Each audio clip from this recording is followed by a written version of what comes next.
I'm going to blame that on the internet, all these problems. Yeah. Let's take a look and see if YouTube is seeing Internet been anything. a little juicy. Oh, YouTube is seeing stuff. Restream doesn't think YouTube is seeing anything, but YouTube's online. What's up, YouTube? Oh, yeah. Cool. Oh, there we go. Now Twitch is online. Periscope is slow, but it's coming. So we'll give it a minute here. All right. We need some, we should have had background music set or up some music for us. Yeah. Yeah, like I'll get a guitar, just play some like hold music. There you go. There we go. See, that's what we've been missing this whole time. Yeah. Periscope is thinking, so we're just going to assume that Periscope is going to blow up today and that we're just going to be talking to Twitch and YouTube. So what's up, everybody? Welcome back to another episode of the Crypto Campfire podcast. This is the Professor. And Mitch. And today we're going to be talking with Gareth Emery. But before that, let's grab that crypto news from Mitch and Paul, the crypto curator. All right. Paul says, big news of the day is that data shows Bitcoin is now worth more than half the entire U.S. banking system. Imagine that shit. Altcoin Daily says, prepare for an insane move in crypto. And NLW describes how Bitcoin can break cycles of poverty. Sylvain says there are two kinds of people losing money with Bitcoin: impatient people and non-believers. Which are you? Dive down the rabbit hole with the crypto curator. Nice. I love it. It's nice having Paul's news available since we can't get the gent on for the live shows because of time zone differences. So it's been really awesome. Thanks, Paul, for putting that in the Telegram all the time. So we've got some awesome content to throw out there. Hell yeah, that helps. So Gareth, let's dive right in. Let's go back in time a little bit. How long have you actually been in the crypto space, and how did you discover the NFT side of things? Well, 2013, I got into crypto, into Bitcoin, and it was like I just bought a house, right? So I'd gone through the whole mortgage process where like you're literally filling in hundreds of forms and speaking to underwriters for hours. And I was like, this is just like, I hate this shit. I was like, there must be a better way of dealing with money than this like antiquated financial system. And about a month after that, I heard about Bitcoin. And yeah, like at first I just loved the fucking concept of this. Like I understood a little bit about how, money printing and the move away from the gold standard and that stuff had caused some problems in the economy. Plus I just hated dealing with banks. So Bitcoin appealed to that side. But like it was a hobby, right? Like for the first 4 years, it was something I did when I didn't want to be making music. So like when I had a deadline, it's like your album is due this week, and I'd be doing anything other than finishing the album. So I'd be like trading all the early kind of cryptos, whether, like Bitcoin, Novacoin, Litecoin. Most of them don't still exist now, like a few do. NFTs I got into initially in 2017 when I saw CryptoPunks. Just fucking loved it. Incredible project. And my wife owns an art gallery here in Los Angeles. I'm just going to meet my WhatsApp beeping away there. So my wife owns a pretty awesome art gallery here in Los Angeles. So initially I reached out to Matt and John, the guys behind CryptoPunks, and we're like, listen, like this is cool, but like, why don't you talk to her? There could be potential to do something sort of much bigger. And then as we talked, we decided there may have been more potential in music. So we actually ran a very early blockchain-based streaming company between 2017 and 2019, which was called Tune. That was kind of a precursor to a lot of the stuff you're seeing in music now. So yeah, that company was way too early, and we didn't ultimately make it through those kind of winter years of like, second half of 18 and 19. But so yeah, been aware of NFT since 2017. Been into crypto since 13. That's awesome. Yeah, it's been quite a ride seeing all the ups and downs, and starting out in just the trading side of things. Like it's kind of funny to see how that sort of translated into NFTs, like because you've got there's obviously the art that's being traded a lot for the art and that sort of thing, but there's also a lot of collectibles that are realistically just being traded as tradable assets. Punks kind of being one of those in a way.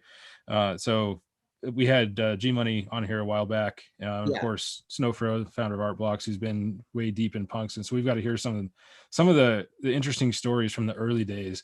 Like I was in crypto when punks were a thing, but I wasn't into NFTs yet. And I didn't hear about punks until after they had all been claimed. It was kind of one of those things where I was just a little bit behind the bandwagon on those. And, but it's crazy to see how it's sort of become like an expression of your own identity. Like your punk is your thing. And, people they get it tattooed on themselves. It's kind of crazy what goes on with that.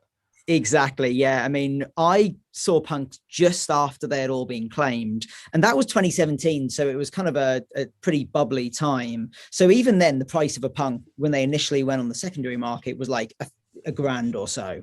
Yep. And I was like, oh, $1,000, like it's a cool project, but do I want to buy them? And then it turned out like 2 years later, during the crypto winter, you could get them much, much cheaper than that. But after my time running a crypto company, I took a little bit of a holiday. There was like a few years where after doing crypto stuff for like 16 hours every day, I was like, I just need a fucking break. I still held some assets and stuff, but I just like wasn't really in tune with what was going on. So yeah, I guess it was kind of like maybe halfway through last year when my wife was like, hey, she's like, we're doing a load of drops with these people, Nifty Gateway. She was like, they've kind of taken what the crypto punks were doing, but have built this whole ecosystem. And that was really how I ended up sort of, getting back into it after a few years off.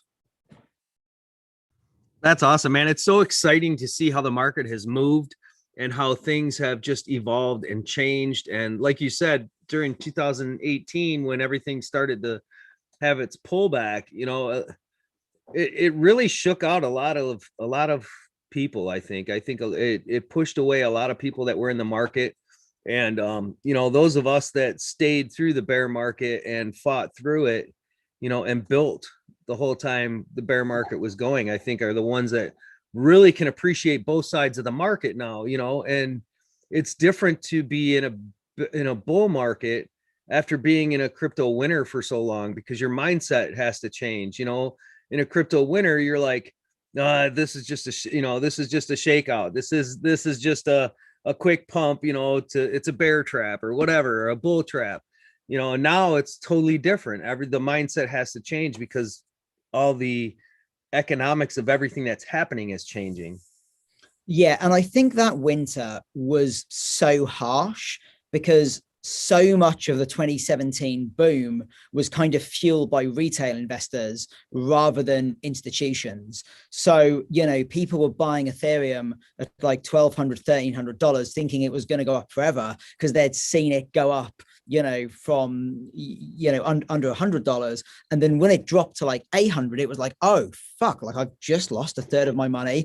And you had a lot of people, I think, just thought they were on this sure thing. It wasn't. So they pulled out. And then obviously we ultimately saw the price of it go all the way down to 200 or whatever the low was. So actually, I think ETH went all the way to $83.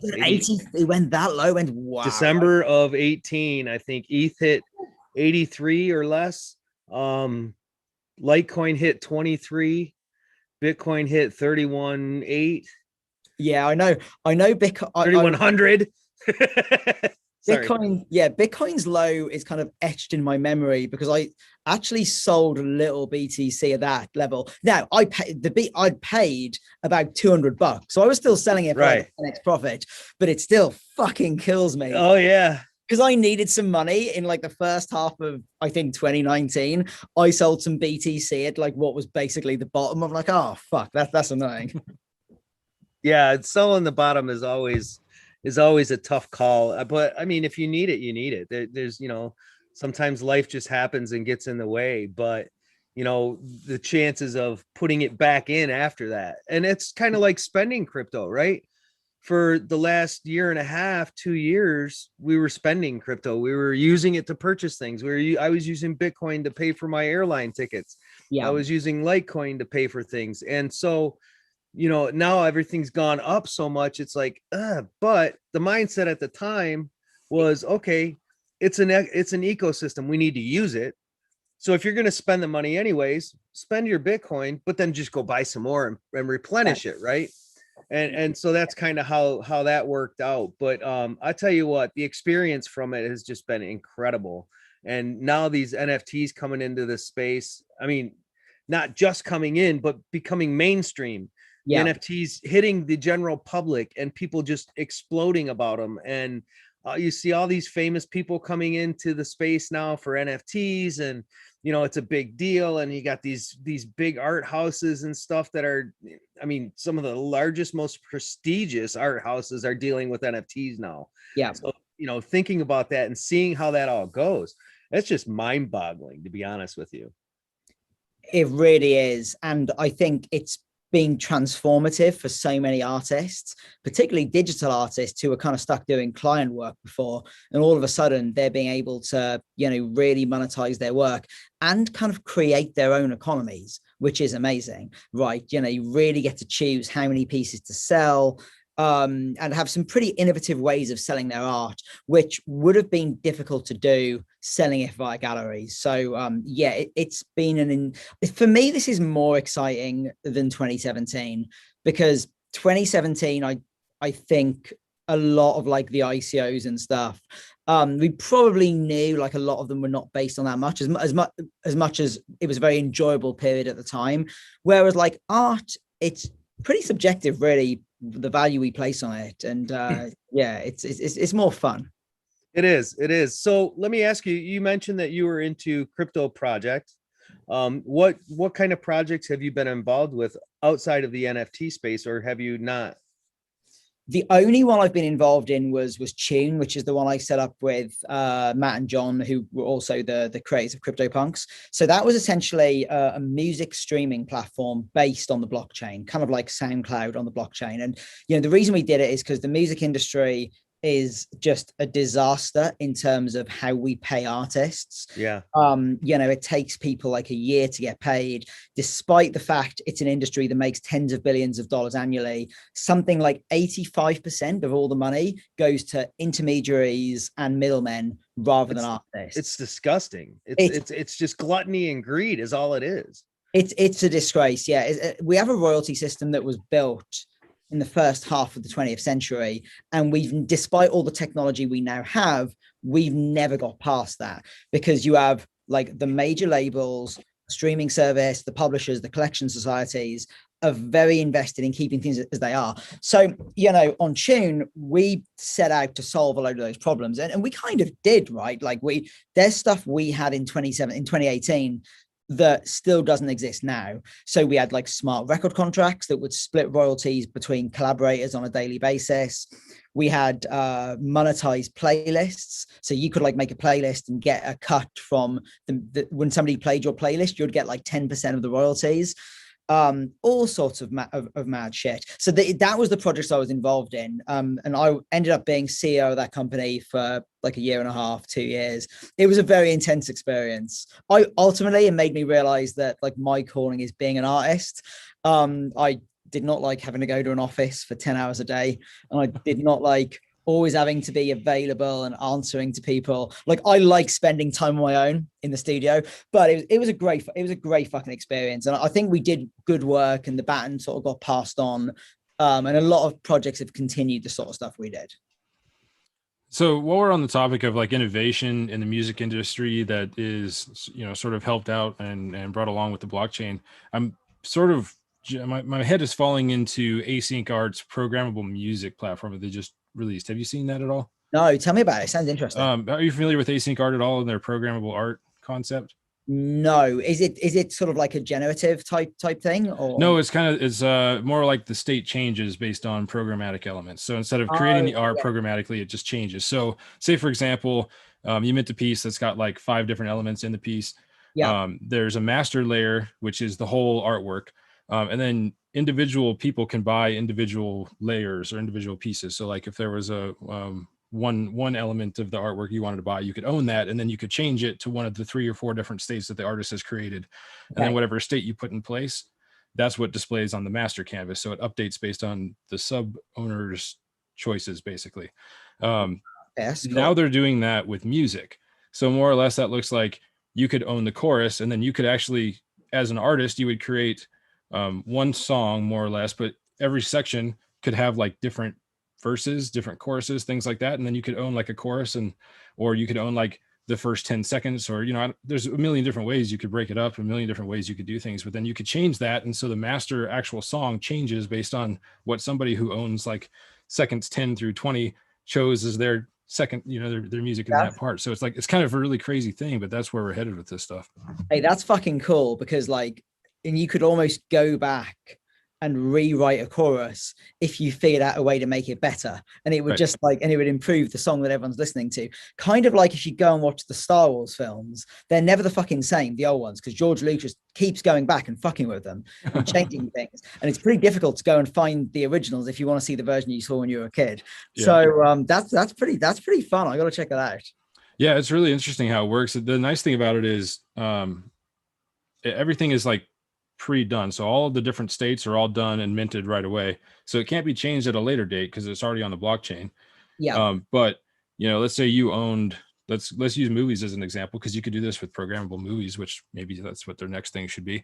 But you could own like Darth Vader's helmet, and then as a person, because you own the NFT of Darth Vader's helmet, and there's like 6 different versions of Darth Vader's helmet, you can go in and you can sign in and send a transaction that says change this to the blue one, and then now suddenly Darth Vader's helmet is blue, for example. So just like that with music. That is so cool. I'm really interested to see when people start getting their hands on it and the sort of applications they're going to find. Shit, that is like that's some mind-blowing stuff in terms of, now that I'm thinking of it in the movie construct, like because like it would just be like the movie was on Netflix, and like the actual state would change based on other people's things. You go watch the movie like 1,600 different ways over and over again. Yeah, and like choose your own adventure. Yeah, and if you owned a piece of it, you could go, right, like we're going to watch the movie. Hang on a second, let me just like broadcast the transaction. Exactly. Make sure that like the green helmet that we own is going to be the one we see in like in like the 10th minute or whatever. And like I think this sort of stuff, like it's going to obviously take a pretty long time to go from like initial kind of like experiment, sort of conceptual sort of deployments. But like I've no doubt, like once we're like 10-15 years down the line, like this stuff is going to permeate like every form of art. Yeah, it'll just be real obvious at some point. You know, it'll just be like the normal thing that everybody's been using, and it's not revolutionary anymore. And then in that time, what is revolutionary? Because that's like, I don't know, that's the shit I like to think about. Yeah, the interesting thing is I always feel it takes longer than we necessarily think to go from sort of like the earliest conceptual draft to something being sort of like mass market adoption. Yes. Because the technology moves very, very quickly. I think the bit that takes a while is getting people to understand it and getting people to want to use it. You know, I remember having a mobile phone, I think it was in like 2004, that had like live television. And like, okay, it was shit. There was like barely like anything to watch, but this phone had like live TV. Now, it was probably another 10 years until actually watching TV on your phone became commonplace with the app stores and like getting like Netflix on your phone and stuff. Like we still weren't doing a lot of that in like 2014, 2015. But like, yeah, it took a while from that concept. Yeah, you always get that like early experimental phase where everything is like really clunky and only the most crazy diehards, you know, are out here with private keys throwing money around on the internet. and then you get those third-party abstractions and things get nicer and the UI gets prettier and it gets a lot easier to use. And eventually you don't know that you're touching blockchain. You're just sending $25 to your friend on Facebook or whatever the hell it ends up being, you know, so. Yeah, that's it. And the thing with blockchain is, I think because we obviously need to keep the decentralized aspect, that's why it takes a little longer than it does in some other forms. I mean, that's one thing. Like when I first started using Bitcoin, I was like, wow, like it's like copying like a private key is, you know, not the ideal way to like do this stuff. And for the most part, we're like still doing it for like a lot of transactions, right? Okay, like we have like address books now, but assuming the wallet is non-custodial, like we're probably still broadcasting private keys.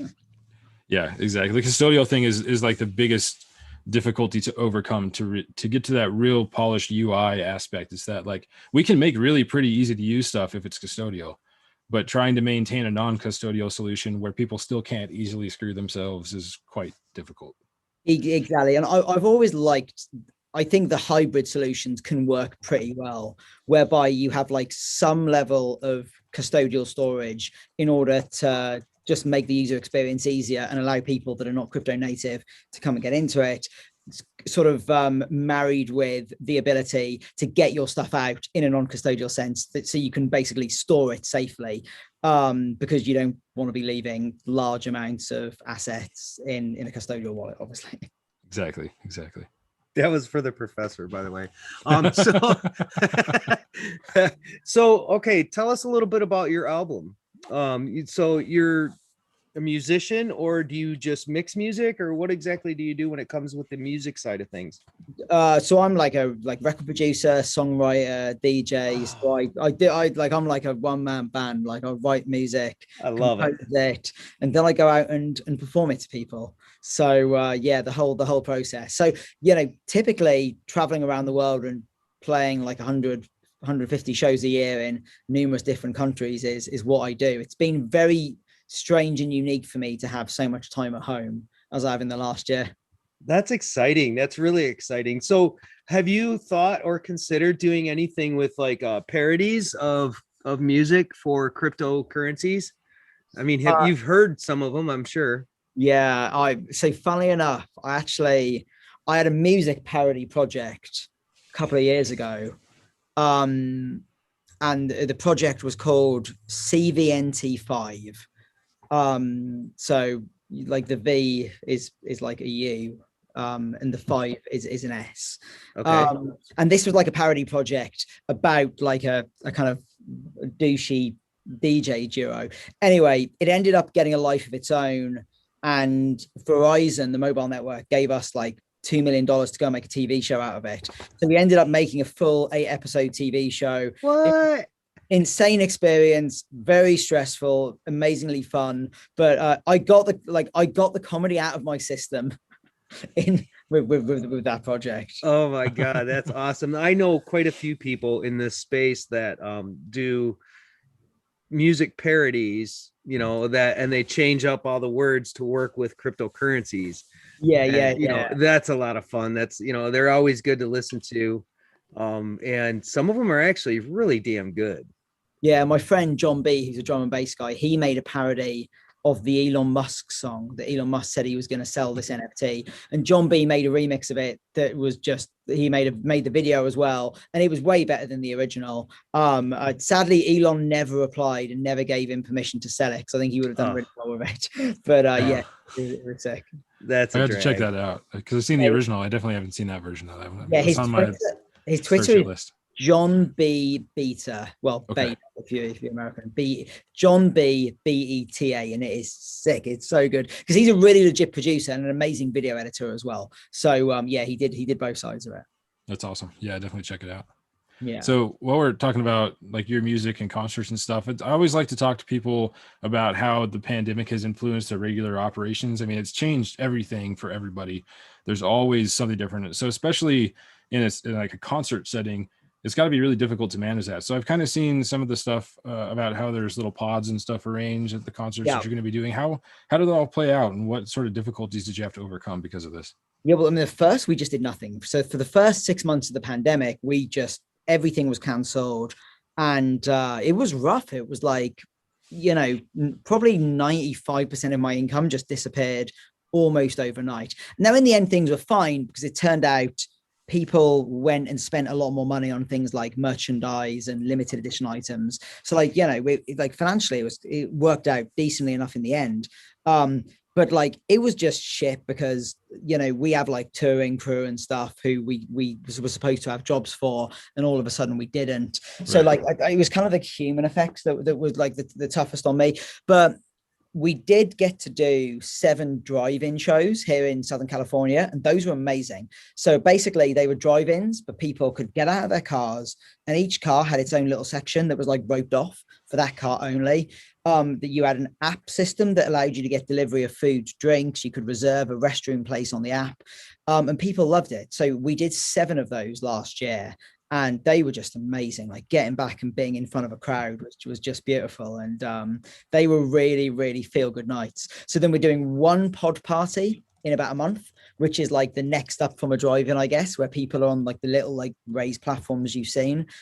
And then after that, I think we're back to full on sweaty wall-to-wall clubs. I think we're probably coming to the end of those sort of things, I think, for the most part. Yeah, I would think so. I imagine there's going to be some pieces of it that will be lasting changes, but I imagine the people are pretty itching to get back to that normal face-to-face situation. I think it'll be a little period of adjustment. I mean, I guess we'll be seeing temperature checks and stuff around for like a little while. But I mean, we went to a show for my wife's birthday is on Saturday night.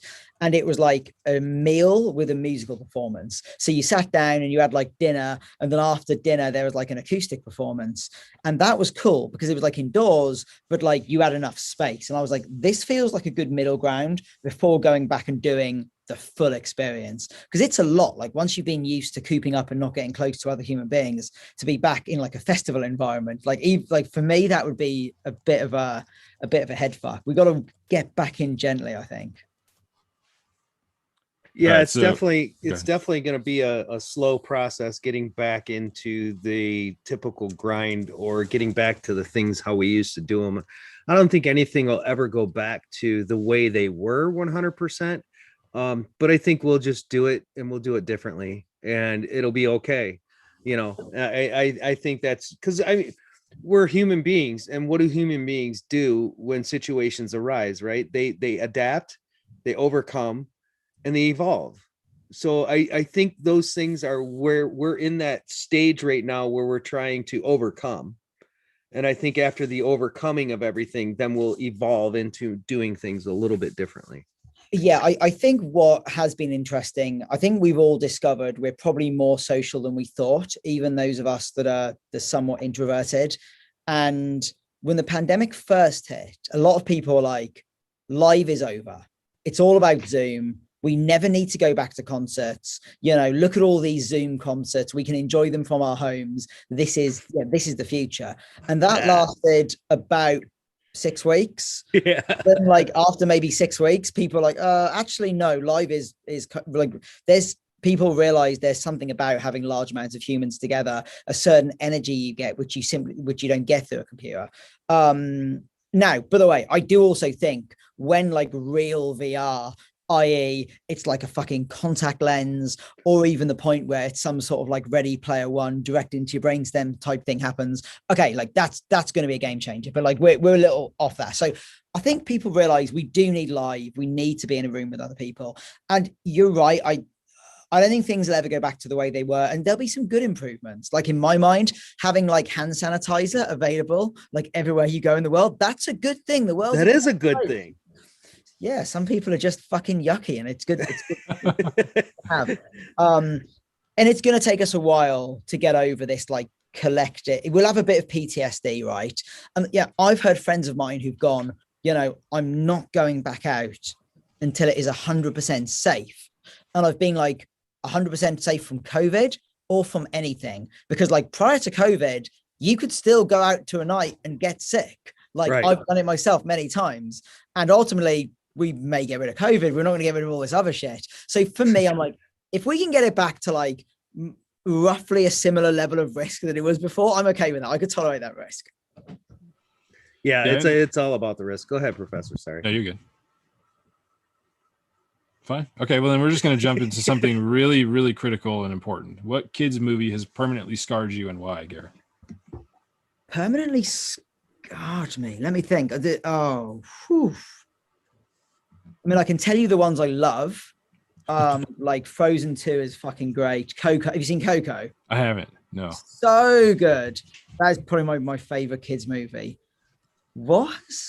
You know, it probably wouldn't be a movie, to be honest, because all the movies I've quite enjoyed. It would be one of those shows the kids watch when they're very young. Teletubbies or In the Night Garden. I can see and that. These are things that were The Wiggles. Yeah, like these are things made by people on like a fuckload of acid, like with like these like repetitive like druggy themes and stuff. And I'm sure like I have nightmares about In the Night Garden. It's a weird fucking show, as is Teletubbies. It's the stuff of a bad trip for me. I hear you there. I think for me, probably like the air conditioner and Brave Little Toaster for some reason scared the shit out of me when I was a kid. Mitch, what about you?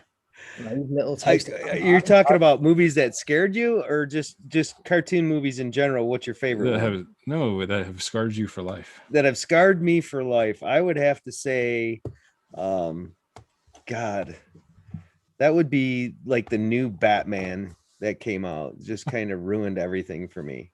Did it? Why is it because it was too dark. It was too dark and too morbid. It was. I mean, you look back when we were kids, and you go back into the early 80s, you know, late 70s, and even late 80s. You know, the cartoons weren't violent as much. They weren't, you know, they weren't dark, and you know, they didn't portray kids talking back and being little brats and shit like that. So the evolution of what our children have grown to watch on cartoons and television, I think plays a lot into society and how society is today. Yeah, no, I do. I do agree. I mean, luckily my kids are young enough, so the stuff they watch is still reasonably tame. But yeah, I mean, like, but you control that, right? As a responsible parent, you control some of the things that they do get to see. But yeah, they don't watch that much. I'm generally happier for them to be watching kids' movies. They don't watch a lot of YouTube. Very, very little YouTube, because like at least Netflix is not like monitoring their fucking hand movements and feeding it into an algorithm to decide what's the most compulsive content to set off the dopamine receptors in their like little 6-year-old brains. Like that shit is frankly should be illegal. But on a happier note, well, not even a happier note, but a funnier note, what did scar me for life after like investing 10 years in this shit was that last episode of Game of Thrones. I wanted to burn my books. I wanted to burn my TV. Like a show has never been ended so badly. And honestly, I don't think I've barely watched a TV show since they ended that one. It ruined television for me. It ruined the whole fucking medium. That's how much it pissed me off. I'm right there with you. That was brutal. I mean, some movies and some series, how they end, you're just like, wait, what the fuck? That's it? That's the end? Come on. It was like, the only way I can think about it is like originally they should have spent another 2 or 3 seasons ending it, and they were like, no, we're gonna end it in 1 hour. Like, why? Because they had to go make fucking Star Wars or whatever. And somebody was like, yeah, but to make it in 1 hour, you need to do these like 200 things that are not going to make any sense. Like, we don't care. Do them. So the whole episode was just a list of things that literally made no fucking sense. And then it ended. And you're like, I really invested 10 years of my life and told everybody I knew how good this was. And now you've made me look a dick. That's funny. Okay, so let's talk about the blue hair stage phase moment. What happened there? The outfit that we'll hopefully never see again. Oh God, yeah. Where did you find that? You have an excellent research department. I love when they ask that question. It looks like an Instagram screenshot, so I'm thinking it's on your Instagram. Yeah, it is on my Instagram. I'll tell you the story of how it happened.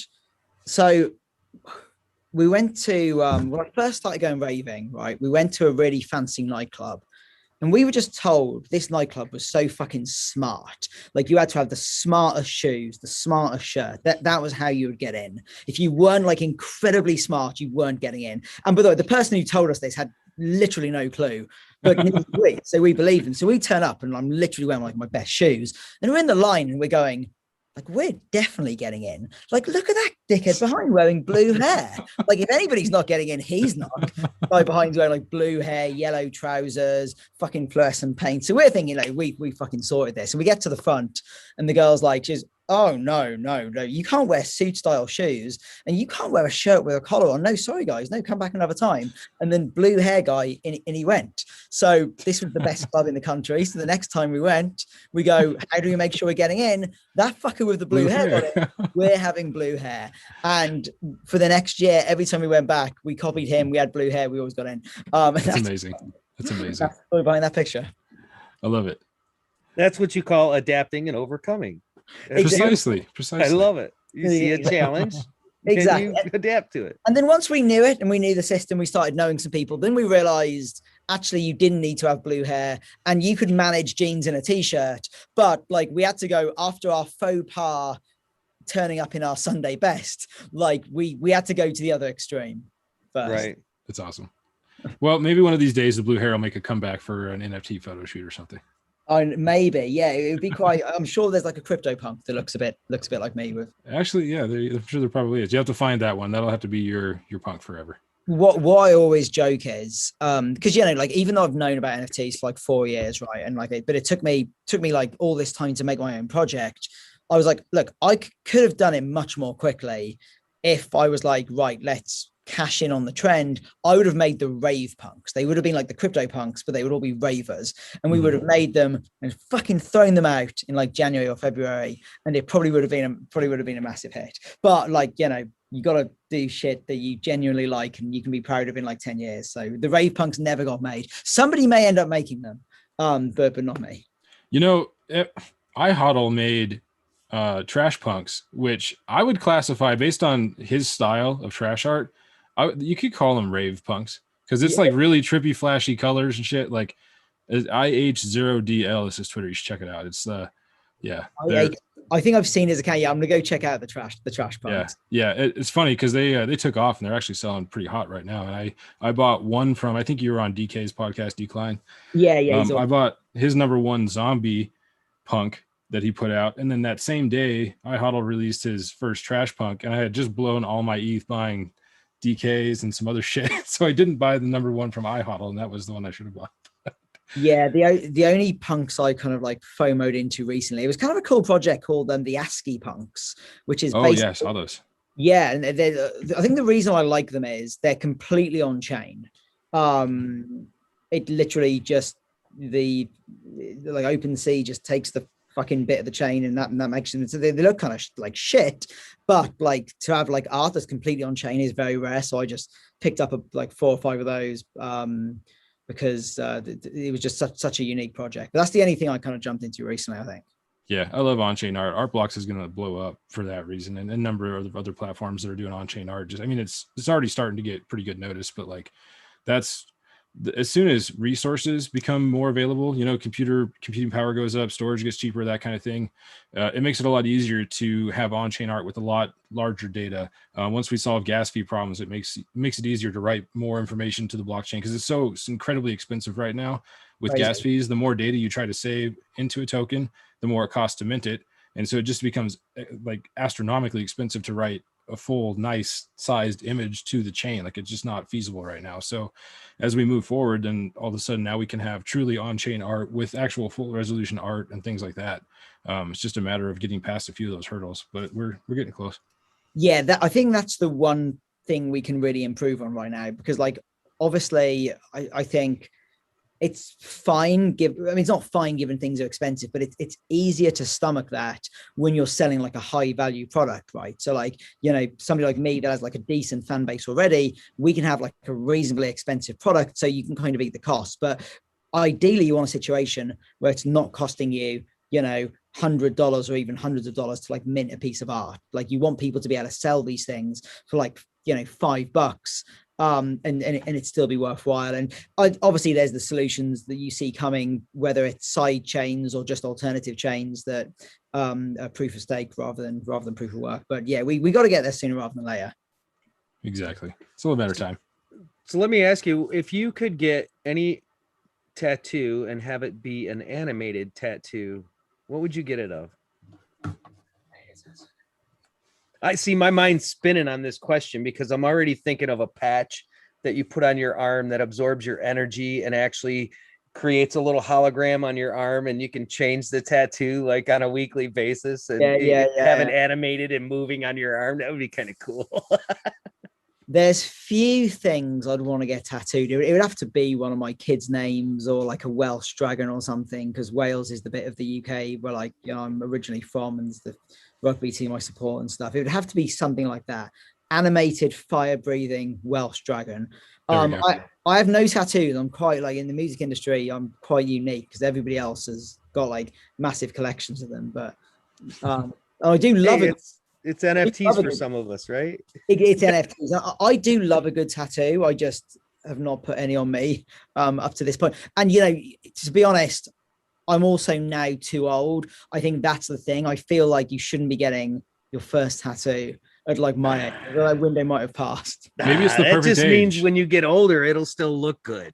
Maybe somebody listening is out there creating a fire-breathing Welsh dragon right now for you to get tattooed on yourself. Fire So. breathing Right? tattoo. That would be so cool. We're just making a small one. Yeah. There we Yeah. go. All right, guys. Somebody design that, and we're gonna make him do it.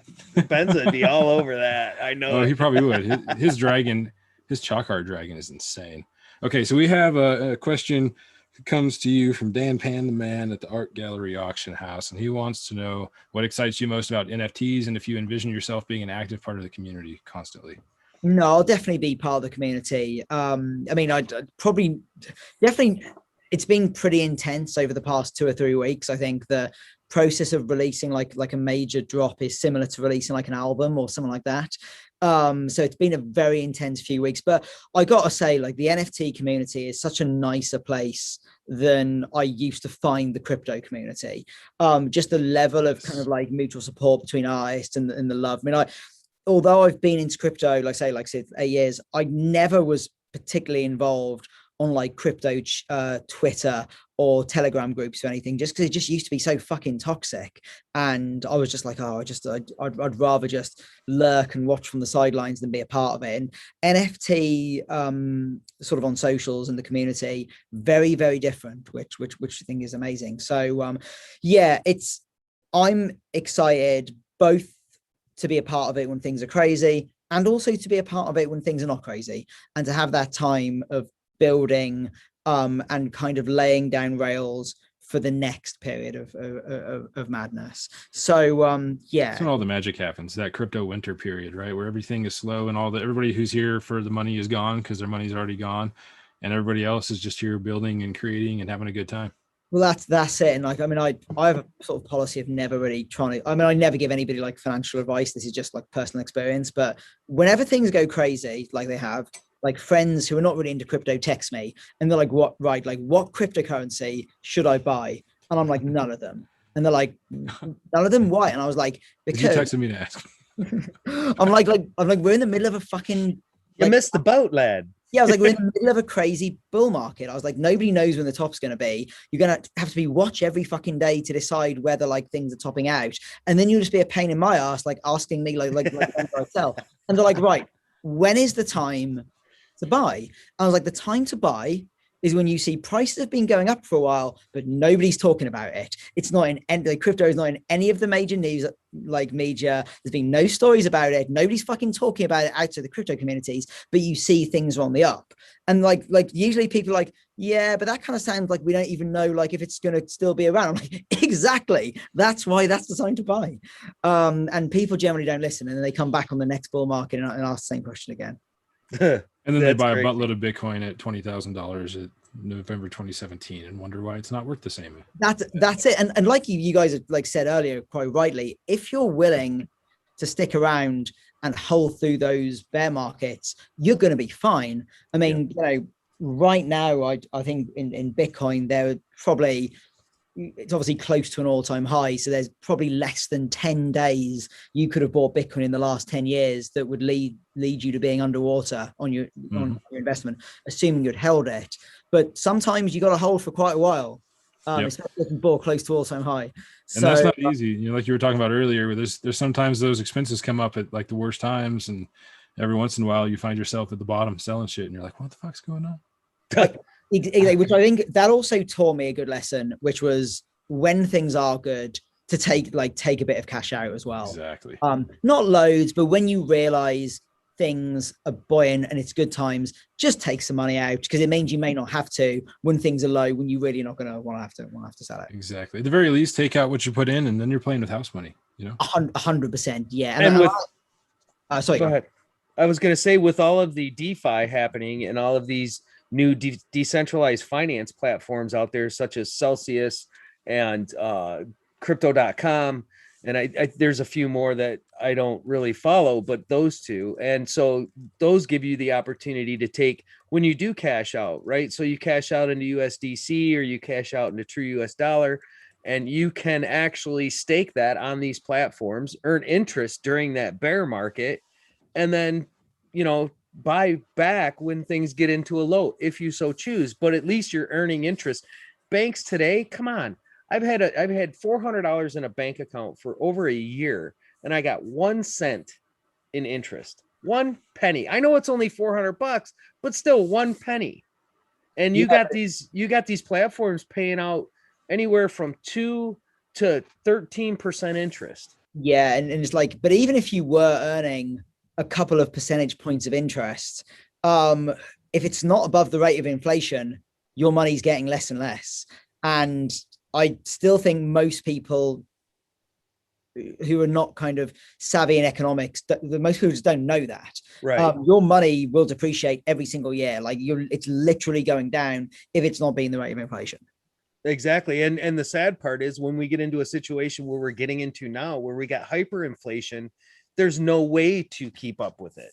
You can't, no. And like, obviously, you know, I'm not sort of enough of a pro in economics to say whether the stimulus that has been needed, you know, for COVID is a good or a bad thing. I think there's probably a lot of arguments saying it was a good thing because, like, you know, you're saving people, you're helping people put food on the table, you're stopping a total collapse. But on the other hand, like, it's a time when you really have to kind of hedge a little bit by having money in a deflationary asset like, you know, like Bitcoin. Here's the thing about that though, Gareth, is that if the entire stimulus money was put into the people, was actually given to the people, we wouldn't have the problems, right? It wouldn't be a negative. But the problem is that the people actually only see a small percentage of that trillions and trillions of dollars that are printed, and all these other milky projects get the money, right? And that's where the problem is. Yeah, I kind of feel like, and maybe in Europe we do this slightly better than America, just slightly, in that when some sort of stimulus is needed, I feel in the United States, giving it directly to people tends to be seen as like socialism. Like, you can't like bail out people who are struggling. That's socialism. And it is a little bit socialist. I'm not going to deny that. But instead what happens is the bailouts tend to go to banks and companies. So that don't need it. They don't need it. So it's still kind of like socialism, except you're bailing out fucking fat cats rather than like people that are like on the poverty line. Whereas in Europe, like, people are a little bit more comfortable, I think, with those that are, you know, on that kind of like borderline, where they're sort of like potentially slipping below the safety net to get some funds. But yeah, man, I mean, like, however you look at it, like, with all the printing of money needed to do it, if you can afford to have like a bit of your net worth in something like Bitcoin, I mean, there's a lot of upside and not much downside. It's a good hedge. It's a good hedge against the dollar for sure. You know, and when you talk about the poverty line and you talk about people that are in those situations, you know, versus socialism, and it's a tough call. And I think if we as people took care of each other instead of living over the last 20, 30 years and moving more towards individualism, and you know, self-centeredness and only worrying about yourself, and started really taking care of your brother, right? Because I mean, in a biblical sense, we are our brother's keeper, right? So, you know, people that actually, if we could get back to that in society, I think when people help people, we wouldn't need socialism. We wouldn't need the government to feed us, right? Because we'd be, as communities, we'd be helping each other. Exactly. And I think most tests have shown that any sort of pure form of socialism works very, very badly. That's very, very clear. And I think there's an expression, I forget who said it, that was like, you know, capitalism is the worst system. It just happens to be better than all the others, which I agree with. But I do agree that, you know, some form of more collectivist version of free market capitalism, where we know our neighbors and look out for them as opposed to simply trying to accumulate more stuff than them, would be a good model for society. I think so. So you've got a nifty gateway drop coming up on the 15th, yeah? I do. I feel very lucky to have one. I feel a lot of people probably want one, and I feel glad to have it.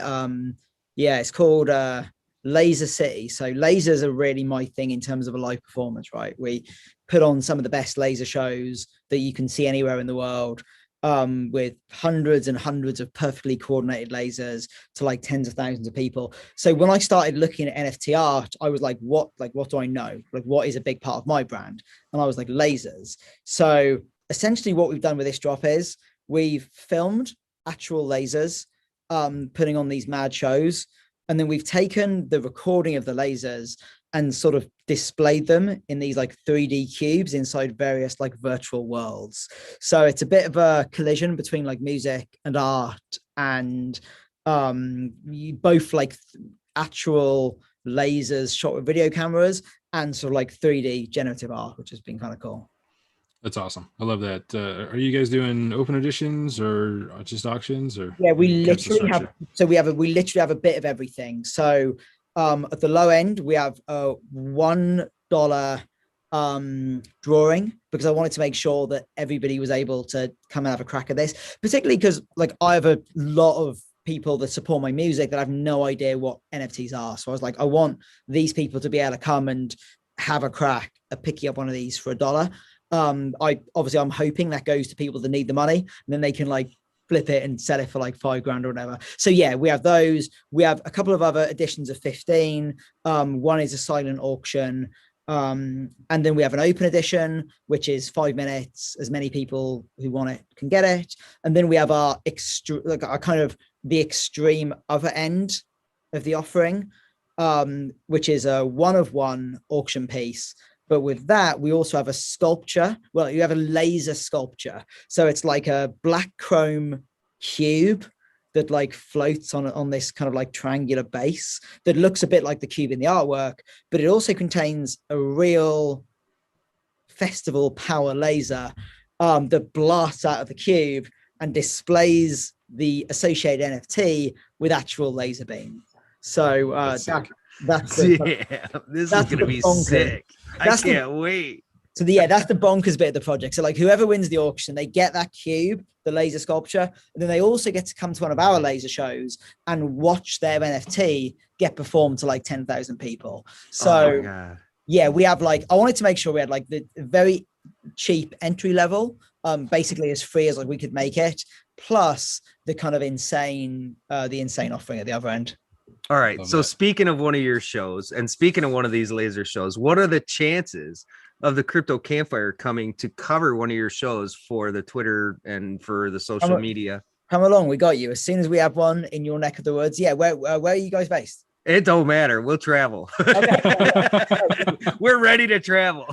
Yeah, we do them all over the US and Canada. So keep an eye on the schedule. When you want to come to, just let us know and we'll get you hooked up. I will say that the laser shows are very fucking intense though. So like, hopefully you enjoy lasers. If not, these would not be shows to come to. I use a laser on a daily basis for a laser level, right? So I'm used to lasers, and I've always liked the Pink Floyd back in the day. We used to go and we used to watch Pink Floyd, and they had the music and the light shows with the lasers, and that was always pretty kick-ass. That's funny. I was going to say that when we went in junior year of high school, I think it was junior year of high school, maybe sophomore, we went on a trip to Seattle for the band. And one of the things that we did was a Pink Floyd laser light show at the IMAX in Seattle with the Dark Side of the Moon album. It was pretty fucking sick. Yeah, I mean, that album cover is like just so iconic. And it is. I love all the Pink Floyd stuff. I love the wall and the visuals on the live show for that. Just fucking amazing. But yeah, so like our live laser show, firstly, like it's completely choreographed, right? So every song has its own laser show that's been made in advance. So the lasers are completely in sync with the music. But secondly, sometimes you got to take stuff away to emphasize what is left. So for our arena shows, we literally took away everything that wasn't lasers. So the LED wall, gone. The lights, gone. And we took all the budget from everything else and just pumped it into lasers. Nice. And sometimes it's just about taking one thing and having it in complete overkill. And that's what our shows are. I love it. I mean, who doesn't love laser beams? So laser beams and overkill. I mean, how does that not a good thing? Yeah, I remember once I was standing, it was at the end of one of our shows, and I spoke to one of our guests who'd come. He was like just fucking speechless after watching the show, and he was like a bit lost for words. And I was like, "What do you think of the show?" And he was like, he said, "Yeah, so I've never quite seen anything like it." He goes, "I guess overkill is underrated." And I was like, that should be the theme of the show. Overkill is underrated, because that's kind of it is. Overkill is underrated. I love it. You know, like it. It's always fun to come up with quick little one-liners, you know, that really have a lot of impact and make you think. Those are always the best. Gareth, this has been amazing. I've had, and I'm sure the audience has had an awesome time having this conversation with you. We really enjoyed having you on the show and want to thank you so much for joining us tonight. This was a blast. Been awesome. Great convo. A lot of random stuff I wasn't expecting to talk about, which always makes these things much more fun. It does. Oh, yeah. It does. It's always about having a good time. That's for sure. Yeah. For anybody listening out there, there's an experiment happening right now in the NFT space that I threw out on Twitter. So go check my Twitter. There is a picture of like railroad tracks and shit. We're doing it. It's called a pop collab. Instead of a pop quiz, it's a pop collab. So just do some little moshing with that picture, come up with something, and then throw a response on the tweet. And then I'm going to compile it all into one big collab and mint it on Foundation. So it should be a fun social experiment with Twitter and see what we all come up with. Guys in the audience, thank you so much for listening. We hope you enjoyed the show tonight. As always, we do this for you. We like to bring you this content, and we like to share the joy and the fun and all of these amazing people within the space that you don't get an opportunity to normally spend time with. So thank you so much for joining, and we hope you really had fun, and we look forward to the next live stream and the next release of some episodes. Oh yeah. We're coming up on our 2nd year anniversary here on May 5th. So stay tuned for that. We're working on trying to have a pretty big size event for that, and we'll have more details coming soon. Oh yeah. So stay tuned. Until next time, guys, Take it stay easy. tuned.